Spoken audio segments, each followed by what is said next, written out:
ప్రార్థన చేయండి రెబకా గారు.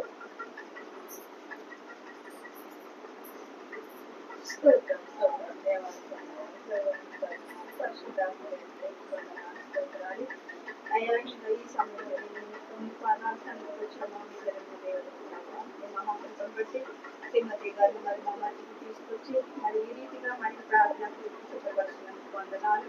మరి నా మనవరాలు విషయంలో మీరు చూపించి బోధన సంవత్సరంలో నడిపించారు. ఇప్పుడు నీ ఆశ నిలబడి వాక్యం ద్వారా మాట్లాడుతుండగా మాకు మీ సహాయం దయచేసి ఎటువంటి వీళ్ళు వాడుతుండగా మరి పాడుతుంది మరి కేక్ కట్ చేసి ప్రార్థన చేసి వాక్యం మాకు చెప్తుండగా వాక్యాన్ని నియమించగా వాక్యం ద్వారా నాయన మేము సహాయం చేయండి. వాక్యమైన దేవా మీరే మహిమ ఘనత ప్రభావాలు పొందమని యేసునామములో ప్రార్థిస్తున్నాము. ఆమేన్. దేవుడికి స్తోత్రం. హల్లెలూయా హల్లెలూయా. మరి నా హృదయపూర్వకమైన వందనాలు తెలియజేస్తానండి. ప్రేమతోనూ విశ్వాసముగా మూలముగా మరి రెబకా గారు మా అక్కయ్య గారు ఎంతో ప్రేమించి విశ్వాసించి మరి అక్కడ దేశాల్లో కష్టపడి ఆయన కృప వల్ల మరి సంఘములో ఉన్న ఆవిడ ఆ కొన్న పెద్ద ఆవిడ అధ్యక్షురాలుగా అన్ని విషయాల్లో అన్ని సహవాసముతో ప్రేమించి విశ్వాసించి మా మధ్యకి ప్రతి ఒక్కరికి సమానముగా అందరూ ఆదరించింది. మరి ఆ రెబకా గారికి మరి ఏమిచ్చినా రుణం తీర్చుకోలేం. కానీ నేను ఒకటి ప్రార్థన, ఆ ప్రార్థనతో మరి మరి ఆవిడ కూడా ఎన్నో మేలు చేశారు. మరి ఎంతైనా కృషితో పట్టుదలతో ఉండాలని మరి ఎంతైనా మరి ఈ కుటుంబానికి పిలిచి మీరందరూ చక్కగా ఆత్మీయులతో ఒకరితో ఒకరి ప్రేమ కలిగి ఉండట మరి ఎన్నో విషయాలు మరి ఇక్కడ చూస్తున్నాం. మరి చక్కగా అత్తగారు కోడళ్ళు అలాగే మనవాళ్ళు మనవరాలు అలాగే తమ్ముళ్ళు తోడబుట్లు అందరిని చక్కగా ఆత్మీయులు మీరందరూ ఉన్నందుకు ప్రేమపూర్వకంగా మరి రెబకా గారికి నా హృదయపూర్వకమైన వందనాలు తెలియజేస్తున్నానమ్మా. ప్రేమతో నా హృదయం. మరి ఈరోజు పుట్టినరోజు సందర్భంగా మరి రామని పిలిచారు. పుట్టినరోజు మరి నవ్యశ్రీ పుట్టినరోజు సందర్భంగా 2 పూర్తయి 3వ సంవత్సరంలో అడిగిపెట్టారు. ఆ బిడ్డ ఆరోగ్య విషయం అలాగే తండ్రి గారు మరి రాజకుమారు కోసం ప్రార్థిస్తాం, అలాగే అమ్మాజీ గారు కోసం ప్రార్థిస్తాం. మరి ఇద్దరు ఏకరీతిగా ఏక మనసుతో బిడ్డల సహవాసముతో ప్రేమించి చక్కగా ఉండాలని ప్రార్థిస్తాం. మరి ఇలాంటి విషయాలు సందర్భంలో దేవుడి కృప మనందరికీ ఉండాలంట. ఎలాగండి? దేవునికి ఒక పాత్రగా ప్రేమించే విధానములుగా ఉండాలి. మరి ఏమిచ్చినా రుణం తీర్చుకోం. కాబట్టి దేవుడు అంటున్నాడు, నన్ను ఏం అడుగుతున్నారో నేను అడగండి అన్నాడు. కానీ ఇక్కడ కీర్తన బతులోకి వెళ్తే సోన్ మాట చూడండి. కీర్తన 23 మొదటి వచనం.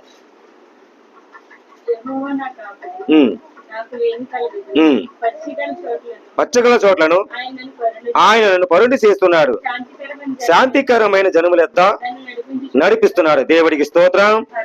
యెహోవా నా కాపరి నాకు ఏమి కలుగును అని విశ్వాసులంట అడిగారంట.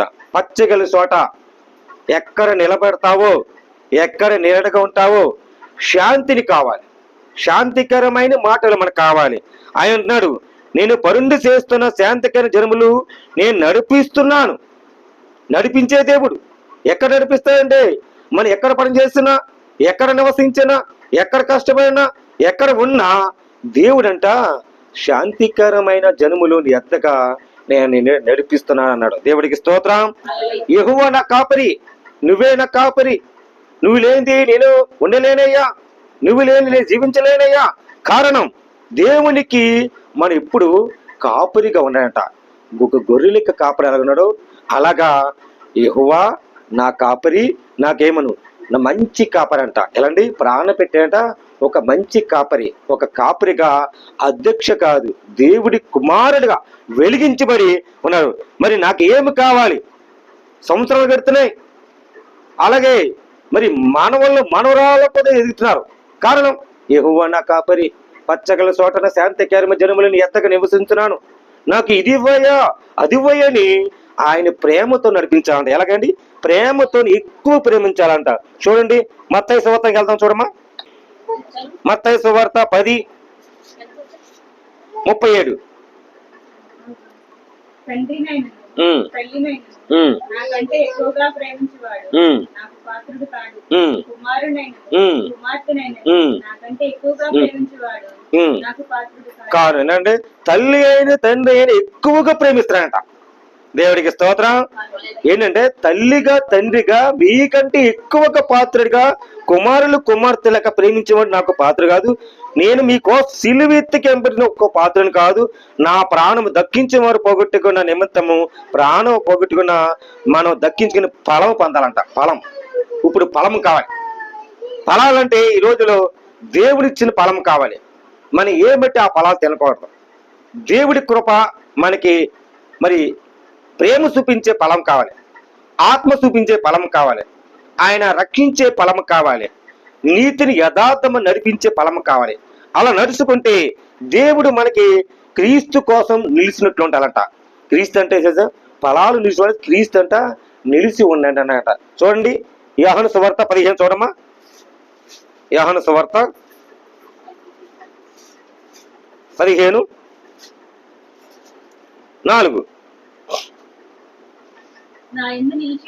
నా యందు నిలిచి ఉండండి, మీ యందు నేను నిలిచి ఉందును. దేవుడికి స్తోత్రం.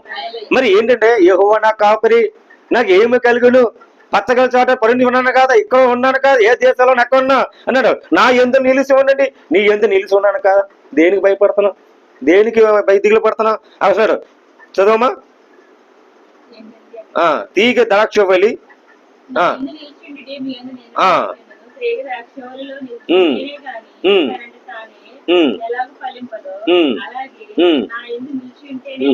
దేవుడికి స్తోత్రం.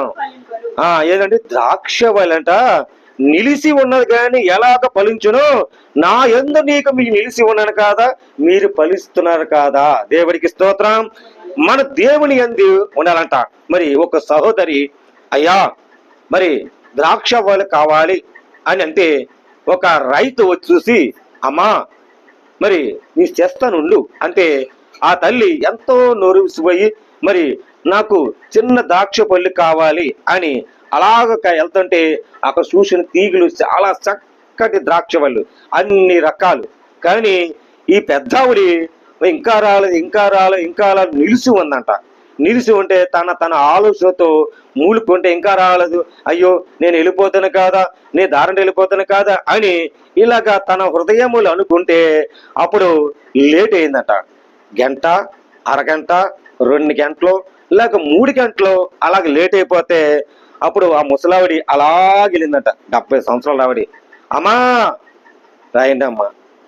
ఏమ్మా అంటే అప్పుడు పెద్ద ఆవిడ అంటుంది, అయ్యా చూసానయ్యా, ద్రాక్ష పళ్ళు తినాలనుకుంటానయ్యా, తినాలని చూసి ఉంది, నేను అడిగాను ఏంటయ్యా లేట్ అయిపోయింది, నేను నడవలేక వచ్చాను కదయ్యా అంటే అప్పుడు ఆ రైతన్న రాజు అన్నాడా, అమ్మా మీ ఇంటికి కాదు, దేవుడు కృపతో నువ్వు అడిగింది చిన్న ద్రాక్ష పళ్ళే, నేను ఇదిగో ఈ కంపెనీ నిండా పట్టుకొచ్చి అన్ని రకాల ద్రాక్ష వలే మీకు ఇవ్వాలని నేను ఆశిస్తూ ప్రేమతోను నిలిచి నీ అద్దె కట్టుకొచ్చాను. దేవుడికి స్తోత్రం.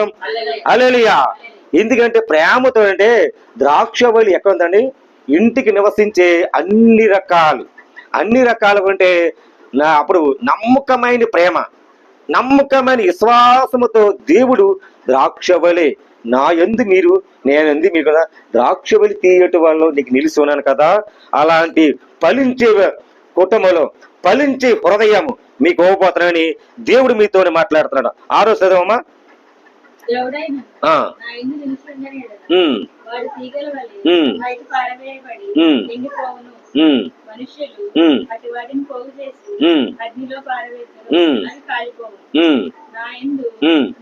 మీరును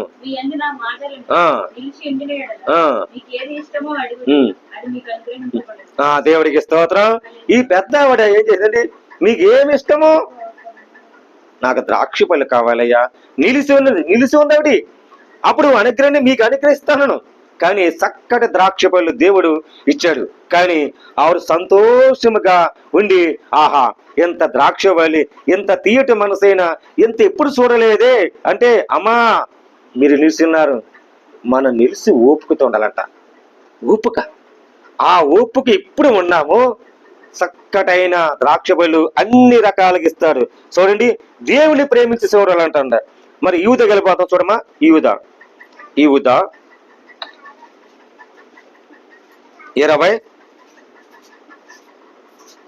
యూద 1:21 అమ్మా.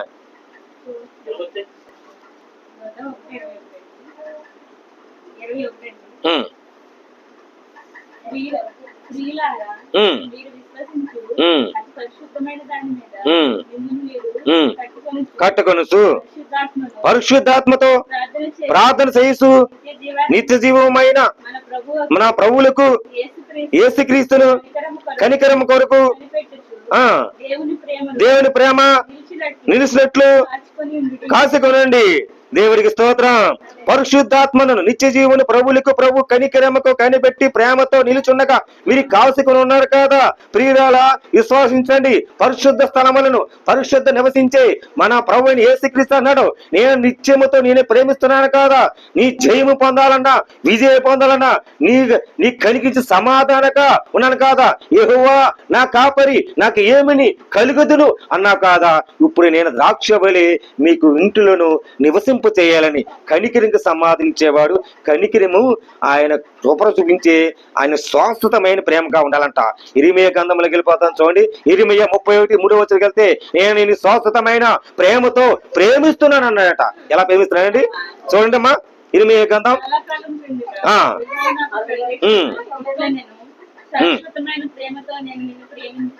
దేవుడికి స్తోత్రం. శాశ్వతమైన ప్రేమతంట. ఆయన కిందమ్మా కృప విడువక కృప చూపిస్తున్నాడంట. చెయ్యి ఉండలేదంట. ఎన్ని కష్టాలు వచ్చినా, ఎన్ని బాధలు వచ్చినా ఈ చెయ్యి పట్టుకున్నట పట్టుకుని విడవలేదు. కృప చూపిస్తున్నా, నీ కృపతో నీకు నేర్పిస్తున్నాను, ప్రేమతో ప్రేమిస్తున్నా, ప్రేమతో నేను నడిపిస్తున్నా, నీకు సమాధానంగా పచ్చగల చోట్ల పరుండి చేసి నేను జ్ఞానముతో నేను ఆదరిస్తున్నానుగా అంటాడు. ఎలాగండి?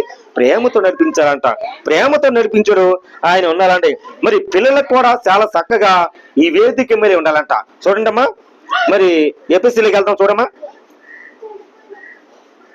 ఎపిసి గ్రంథం 6:1 మొదటి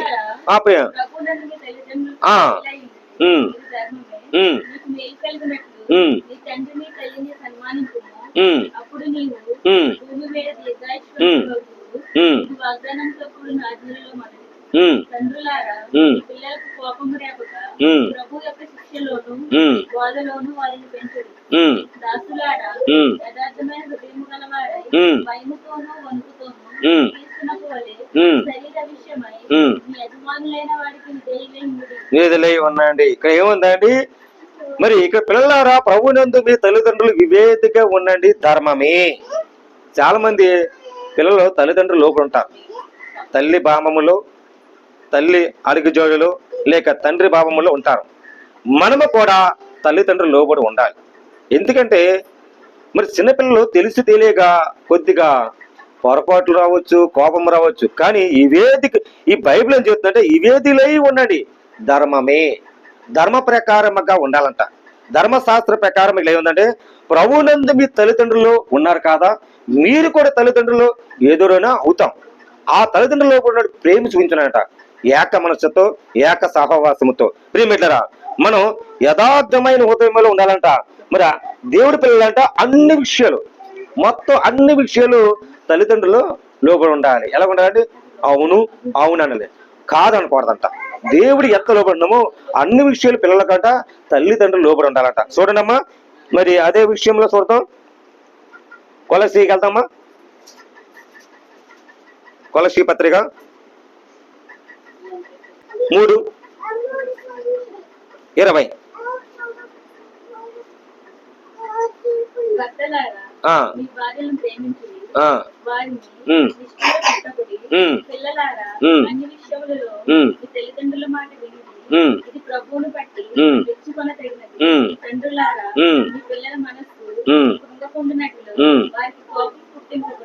చూడండి. భర్తలారా మీ భార్యలను ప్రేమించండి, వారికి నిష్క పెట్టకండి. పిల్లలారా, అన్ని విషయాల మీ తల్లిదండ్రులు మాట వినండి. ఇది ప్రభువుని బట్టి మెచ్చుకున్న తలం. అప్పుడు అన్నాడు, యెహోవా నా కాపరి నాకేమి కలిగిన మాటకి ఇక ఏమన్నాడంటే, అన్ని విషయముల పిల్లలంట తల్లిదండ్రులు లోబడి ఉండాలంట. అవును, మన తల్లిదండ్రులంట అలా ఎన్నో కష్టాలు పడినా మన కోసమే. ఎవరి కోసమండి? పిల్లల కోసమే. ఎక్కడున్నా, ఏ ప్రాంతంలో ఉన్నా, ఏ రాష్ట్రంలో ఉన్నా, ఏ జిల్లాలో ఉన్నా, మరి ఏ ప్రదేశంలో ఉన్నా ప్రభుపక్షముగా ఆయన ఉన్నాడు. పచ్చగల చోట నీ పరుండి చేస్తున్నాను కదా, నేను నీ భద్రత ఉంచి ఆయన యెహోవా కాపరికి నువ్వు చేసే ప్రార్థన అన్ని విషయములను ఆయన కనిపెట్టి ఉండాలి. మరి ఈ విషయం మనం ఉండి మరి చక్కగా నడిపించాలని ప్రభుపక్షముగా మీరు అందరికీ పేరు పేరును కూడా మరి ప్రేమను బట్టి విశ్వాసముగా మరి ఎంత అవకాశం ఇచ్చినా మరి రెప్కా గారికి నా హృదయపూర్వకమైన వందనాలు తెలియజేస్తున్నాను.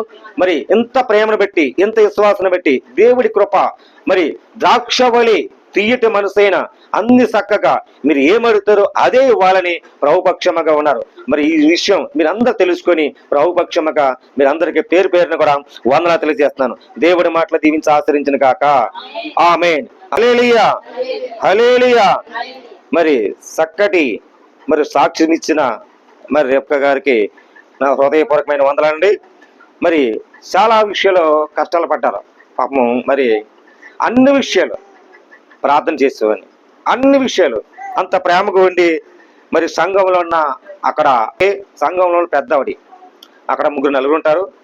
మరి ఈవిడికి అధ్యక్షురాలు ఉండి మేము ప్రేమతో పలికించుకోవాలి. చిన్న మాకు విమర్శ వచ్చినా మేము పట్టించుకోవాలి. ప్రభు పక్షముగా ఉన్నామా, నిలిచి ఉన్నామా, నిలిచి ఎలా జయించాం, ఎలా నడాం. కానీ ఆ కొన్న మరి రెప్కా గారు అందరితో ప్రేమతో ఉన్నారు. ఎన్ని సమస్యలు వచ్చినా ప్రార్థన, ఎన్ని ఆరోగ్యం ఉన్నా ప్రార్థన, ఎన్ని కుటుంబాలు విభేదాలు వచ్చినా ప్రార్థన. ఈ ప్రార్థనతోనే మరి రెప్కా గారు కూడా చాలా విషయాలు నేను చెప్పాలి, కానీ అంత టైం లేదు. కానీ సరైన టైం అంటే అక్కడ చర్చకు వస్తాను, అప్పుడు ఆవిని మరి గొప్పగా ఎంచించబడాలని నేను ఆశ. కానీ మరి ఇంత అవకాశం ఇచ్చిన మరి వందనాలు తెలియజేస్తాను.